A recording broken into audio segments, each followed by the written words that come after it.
Workstations and high-end personal computers have been able to manipulate digital audio pretty easily for about 15 years now. It's only been about 5 years that a decent workstation's been able to handle raw video without a lot of expensive special-purpose hardware. But today, even most cheap home PCs have the processor power and storage necessary to really toss raw video around, at least without too much of a struggle. So now that everyone has all of this cheap, capable hardware, more people, not surprisingly, want to do interesting things with digital media, especially streaming. YouTube is the first huge success, and now everybody wants in. Well, good, because this stuff is a lot of fun.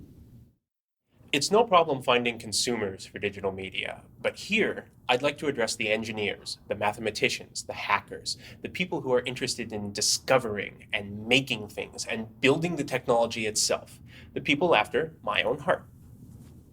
Digital media, compression especially, is perceived to be super elite, somehow incredibly more difficult than anything else in computer science. The big industry players in the field don't mind this perception at all. It helps justify the staggering number of very basic patents they hold. They like the image that their media researchers are the best of the best, so much smarter than anyone else that their brilliant ideas can't even be understood by mere mortals. This is bunk. Digital audio and video and streaming and compression offer endless, deep, and stimulating mental challenges, just like any other discipline. It seems elite because so few people have been involved. So few people have been involved, perhaps because so few people could afford the expensive special purpose equipment it required. But today, just about anyone watching this video has a cheap general purpose computer, powerful enough to play with the big boys. There are battles going on today around HTML5 and browsers and video and open versus closed. So now is a pretty good time to get involved. The easiest place to start is probably understanding the technology we have right now. This is an introduction. Since it's an introduction, it glosses over a ton of details so that the big picture is a little easier to see. Quite a few people watching are going to be way past anything that I'm talking about, at least for now. On the other hand, I'm probably going to go too fast for folks who really are brand new to all of this. So if this is all new, relax. The important thing is to pick out any ideas that really grab your imagination. Especially pay attention to the terminology surrounding those ideas, because with those, and Google and Wikipedia, you can dig as deep as interests you. So, without any further ado, welcome to one hell of a new hobby.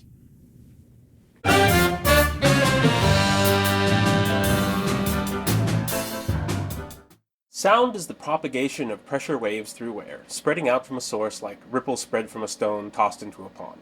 A microphone, or the human ear for that matter, transforms these passing ripples of pressure into an electric signal. Right, this is middle school science class, everyone remembers this. Moving on. That audio signal is a one-dimensional function, a single value varying over time. If we slow the scope down a bit, that should be a little easier to see. A few other aspects of the signal are important. It's continuous in both value and time. That is, at any given time, it can have any real value, and there's a smoothly varying value at every point in time. No matter how much we zoom in, there are no discontinuities, no singularities, no instantaneous steps or points where the signal ceases to exist. It's defined everywhere. Classic continuous math works very well on these signals. A digital signal, on the other hand, is discrete in both value and time. In the simplest and most common system, called pulse code modulation, one of a fixed number of possible values directly represents the instantaneous signal amplitude at points in time spaced a fixed distance apart. The end result is a stream of digits. Now, this looks an awful lot like this. It seems intuitive that we should somehow be able to rigorously transform one into the other. And good news, the sampling theorem says we can and tells us how. Published in its most recognizable form by Claude Shannon in 1949 and built on the work of Nyquist and Hartley and tons of others, the sampling theorem states that not only can we go back and forth between analog and digital, but also lays down a set of conditions for which the conversion is lossless, and the two representations become equivalent and interchangeable. When the lossless conditions aren't met, the sampling theorem tells us how and how much information is lost or corrupted. Up until very recently, analog technology was the basis for practically everything done with audio, and that's not because most audio comes from an originally analog source. You may also think that since computers are fairly recent, analog signal technology must have come first. Nope, digital is actually older. The telegraph predates the telephone by half a century and was already fully mechanically automated by the 1860s, sending coded, multiplex digital signals long distances. You know, ticker tape. Harry Nyquist of Bell Labs was researching telegraph pulse transmission when he published his description of what later became known as the Nyquist frequency, the core concept of the sampling theorem. Now, it's true, the telegraph was transmitting symbolic information, text, not a digitized analog signal, but with the advent of the telephone and radio, analog and digital signal technology progressed rapidly and side by side. Audio had always been manipulated as an analog signal because, well, gee, it's so much easier. A second-order low-pass filter, for example, requires 2 passive components. An all-analog short-time Fourier transform, a few hundred. Well, maybe 1,000 if you want to build something really fancy. Processing signals digitally requires millions to billions of transistors running at microwave frequencies, support hardware, at very least to digitize and reconstruct the analog signals, a complete software ecosystem for programming and controlling that billion transistor juggernaut, digital storage, just in case you want to keep any of those bits for later. So we come to the conclusion that analog is the only practical way to do much with audio. Well, unless you happen to have a billion transistors and all the other things just lying around.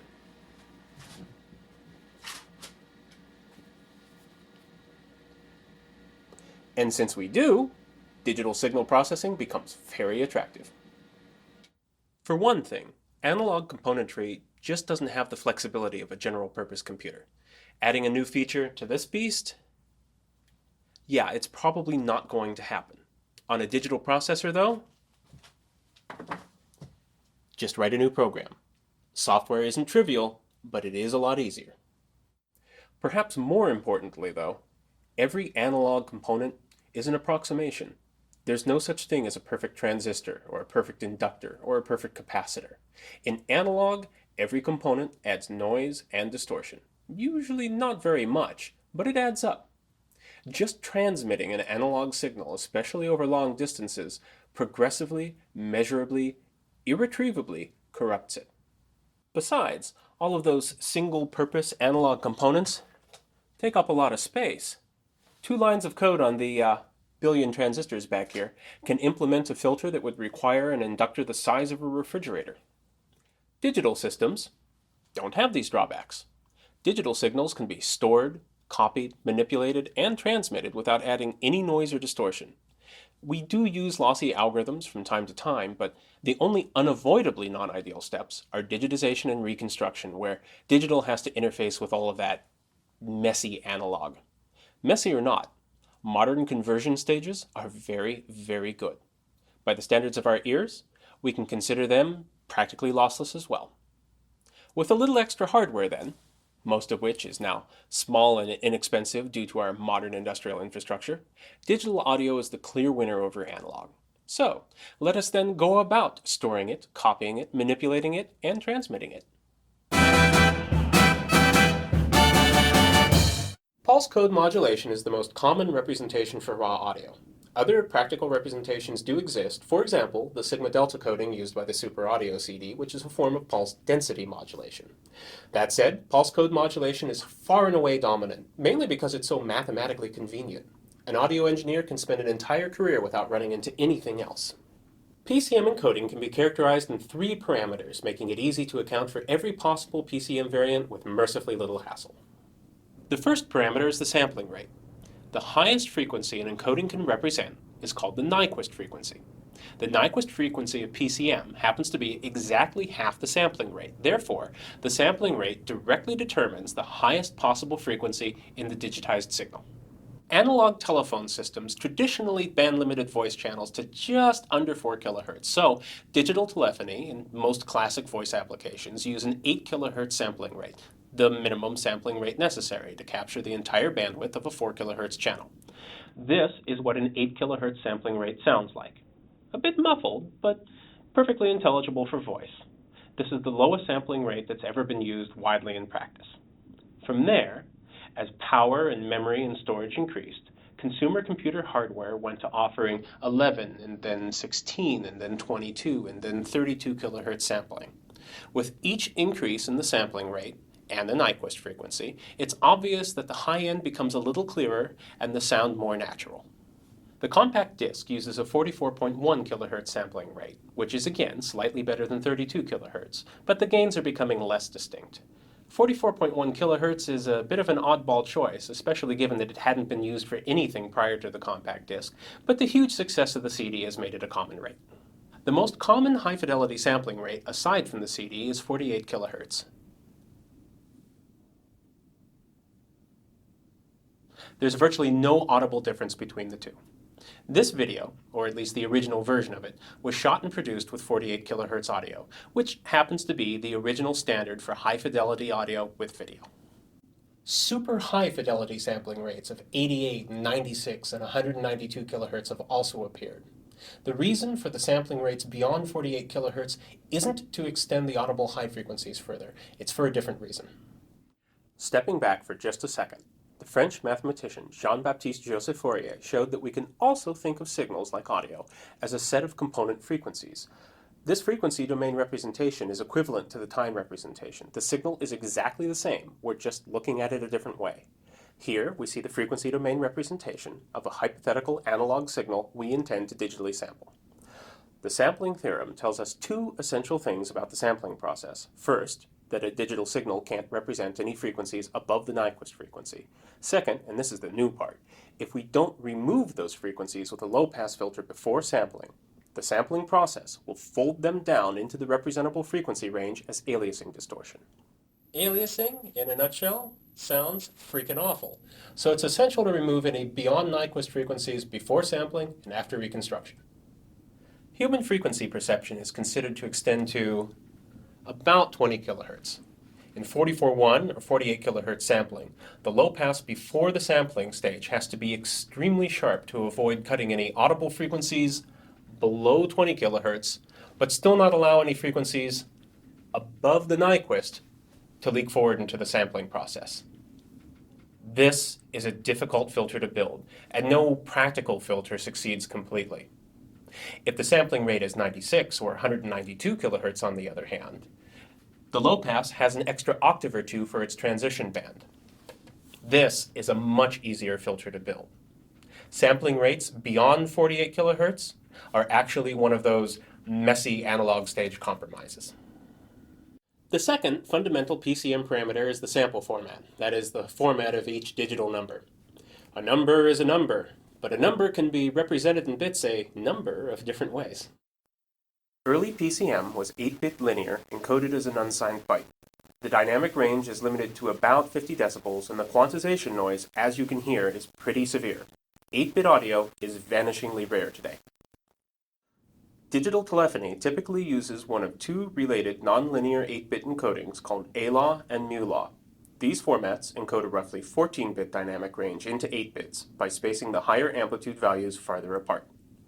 A-law and mu-law obviously improve quantization noise compared to linear 8-bit, and voice harmonics especially hide the remaining quantization noise well. All three 8-bit encodings, linear, A-law, and mu-law, are typically paired with an 8 kHz sampling rate, though I'm demonstrating them here at 48 kHz. Most modern PCM uses 16 or 24-bit 2's complement signed integers to encode the range from negative infinity to 0 decibels in 16 or 24 bits of precision. The maximum absolute value corresponds to 0 decibels. As with all the sample formats so far, signals beyond 0 decibels and thus beyond the maximum representable range are clipped. In mixing and mastering, it's not unusual to use floating point numbers for PCM instead of integers. A 32-bit IEEE 754 float, that's the normal kind of floating point you see on current computers, has 24 bits of resolution, but a 7-bit floating point exponent increases the representable range.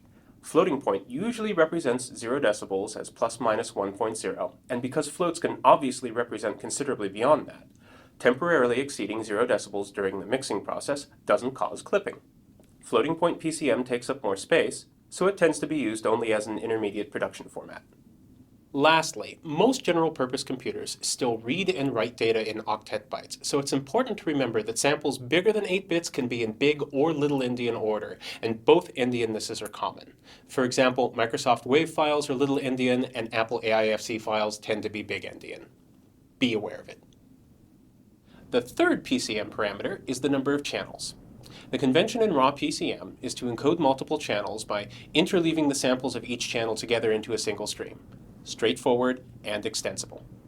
And that's it. That describes every PCM representation ever. Done. Digital audio is so easy. There's more to do, of course, but at this point we've got a nice, useful chunk of audio data, so let's get some video too. One could think of video as being like audio, but with two additional spatial dimensions, x and y, in addition to the dimension of time.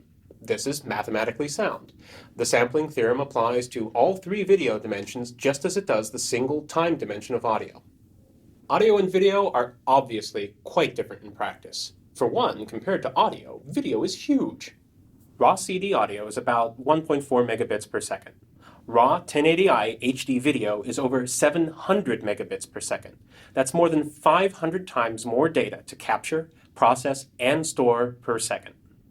By Moore's law, that's, let's see, roughly 8 doublings times 2 years. So yeah, computers requiring about an extra 15 years to handle raw video after getting raw audio down pat was about right. Basic raw video is also just more complex than basic raw audio. The sheer volume of data currently necessitates a representation more efficient than the linear PCM used for audio. In addition, electronic video comes almost entirely from broadcast television alone, and the standards committees that govern broadcast video have always been very concerned with backward compatibility. Up until just last year in the US, a 60-year-old black and white television could still show a normal analog television broadcast. That's actually a really neat trick. The downside to backward compatibility is that, well, once a detail makes it into a standard, you can't ever really throw it out again. Electronic video has never started over from scratch the way audio has, multiple times. 60 years worth of clever but obsolete hacks necessitated by the passing technology of an era have built up into quite a pile. And because digital standards also come from broadcast television, all these eldritch hacks have been brought forward into the digital standards as well. In short, there are a whole lot more details involved in digital video than there were with audio. There's no hope of covering them all completely here, so we'll cover the broad fundamentals. The most obvious raw video parameters are the width and height of the picture in pixels. As simple as that may sound, the pixel dimensions alone don't actually specify the absolute width and height of the picture, as most broadcast-derived video doesn't use square pixels. The number of scan lines in a broadcast image was fixed, but the effective number of horizontal pixels was a function of channel bandwidth. Effective horizontal resolution could result in pixels that were either narrower or wider than the spacing between scan lines. Standards have generally specified that digitally sampled video should reflect the real resolution of the original analog source, so a large amount of digital video also uses non-square pixels. For example, a normal 4:3 aspect NTSC DVD is typically encoded with a display resolution of 704 by 480, a ratio wider than 4:3. In this case, the pixels themselves are assigned an aspect ratio of 10:11, making them taller than they are wide and narrowing the image horizontally to the correct aspect. Such an image has to be resampled to show properly on a digital display with square pixels. The second obvious video parameter is the frame rate, the number of full frames per second. Several standard frame rates are in active use. Digital video, in one form or another, can use all of them, or any other frame rate, or even variable rates where the frame rate changes adaptively over the course of the video. The higher the frame rate, the smoother the motion, and that brings us, unfortunately, to interlacing. In the very earliest days of broadcast video, engineers sought the fastest practical frame rate to smooth motion and to minimize flicker on phosphor-based CRTs. They were also under pressure to use the least possible bandwidth for the highest resolution and fastest frame rate. Their solution was to interlace the video where the even lines are sent in one pass and the odd lines in the next. Each pass is called a field, and two fields sort of produce one complete frame. Sort of, because the even and odd fields aren't actually from the same source frame. In a 60 field per second picture, the source frame rate is actually 60 full frames per second, and half of each frame, every other line, is simply discarded. This is why we can't deinterlace a video simply by combining two fields into one frame. They're not actually from one frame to begin with.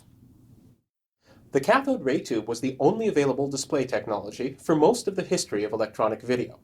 A CRT's output brightness is nonlinear, approximately equal to the input controlling voltage raised to the 2.5th power. This exponent, 2.5, is designated gamma, and so it's often referred to as the gamma of a display. Cameras, though, are linear, and if you feed a CRT a linear input signal, it looks a bit like this. As there were originally to be very few cameras, which were fantastically expensive anyway, and hopefully many, many television sets, which best be as inexpensive as possible, engineers decided to add the necessary gamma correction circuitry to the cameras rather than the sets. Video transmitted over the airwaves would thus have a nonlinear intensity using the inverse of the set's gamma exponent, so that once a camera signal was finally displayed on the CRT, the overall response of the system, from camera to set, was back to linear again. Almost.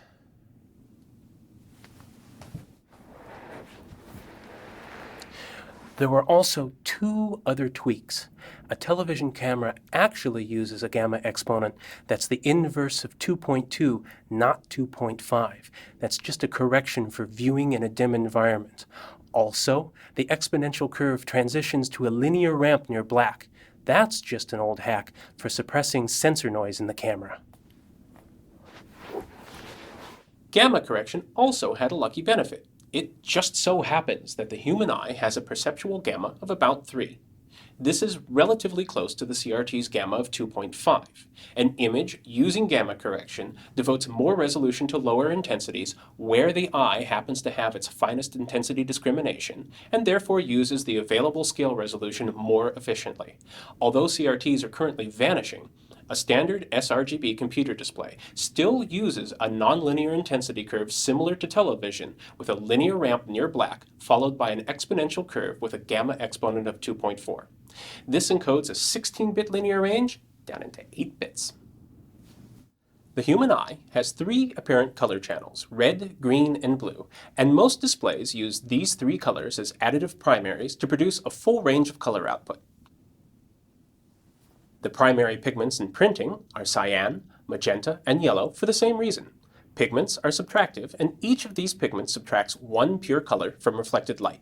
Cyan subtracts red, magenta subtracts green, and yellow subtracts blue.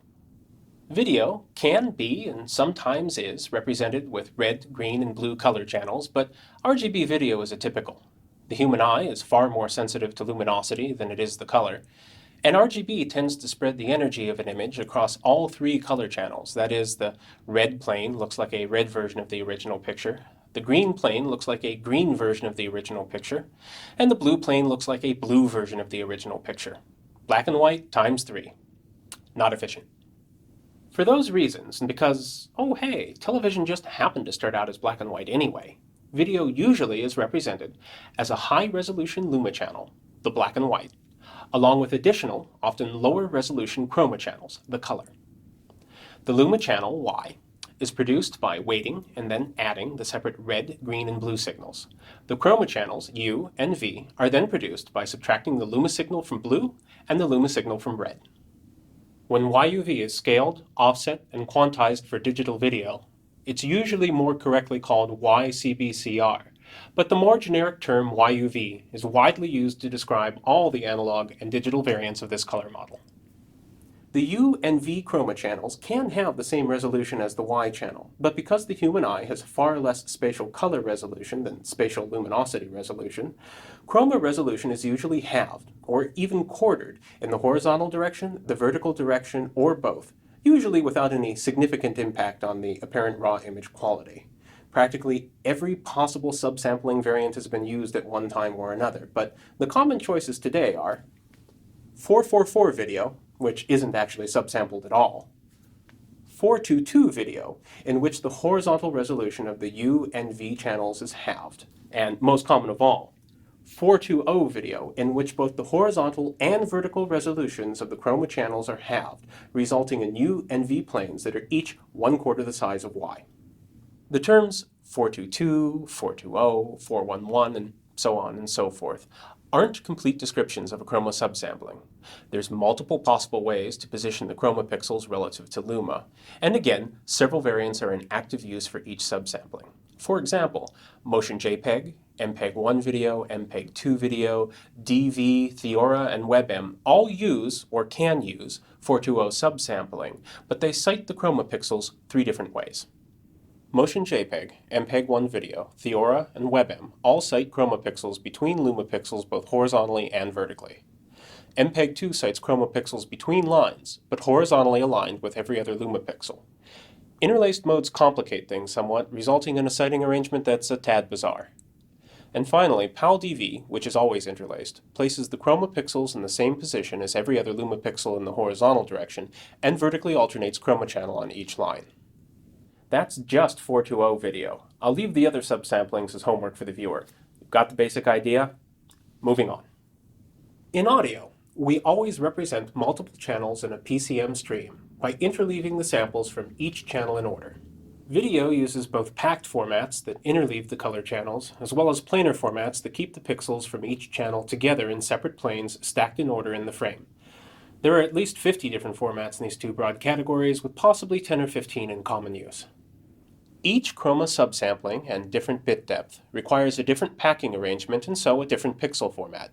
For a given unique subsampling, there are usually also several equivalent formats that consist of trivial channel order rearrangements or repackings, due either to convenience, once upon a time on some particular piece of hardware, or sometimes just good old-fashioned spite. Pixel formats are described by a unique name or 4cc code. There are quite a few of these, and there's no sense going over each one now. Google is your friend. Be aware that 4cc codes for raw video specify the pixel arrangement and chroma subsampling, but generally don't imply anything certain about chroma citing or color space. YV12 video, to pick one, can use JPEG, MPEG-2, or DV chroma citing, and any one of several YUV color space definitions. That wraps up our not-so-quick and yet very incomplete tour of raw video. The good news is, we can already get quite a lot of real work done using just that overview. In plenty of situations, a frame of video data is a frame of video data. The details matter greatly when it comes time to write software, but for now, I am satisfied that the esteemed viewer is broadly aware of the relevant issues. So, we have audio data, we have video data. What remains is the more familiar non-signal data and straight-up engineering that software developers are used to. Oh, and plenty of it. Chunks of raw audio and video data have no externally visible structure, but they're often uniformly sized. We could just string them together in a rigid, predetermined ordering for streaming and storage, and some simple systems do approximately that. Compressed frames, though, aren't necessarily a predictable size, and we usually want some flexibility in using a range of different data types and streams. If we string random formless data together, we lose the boundaries that separate frames and don't necessarily know what data belongs to which streams. A stream needs some generalized structure to be generally useful. In addition to our signal data, we also have our PCM and video parameters. There's probably plenty of other metadata we also want to deal with, like audio tags and video chapters and subtitles, all essential components of rich media.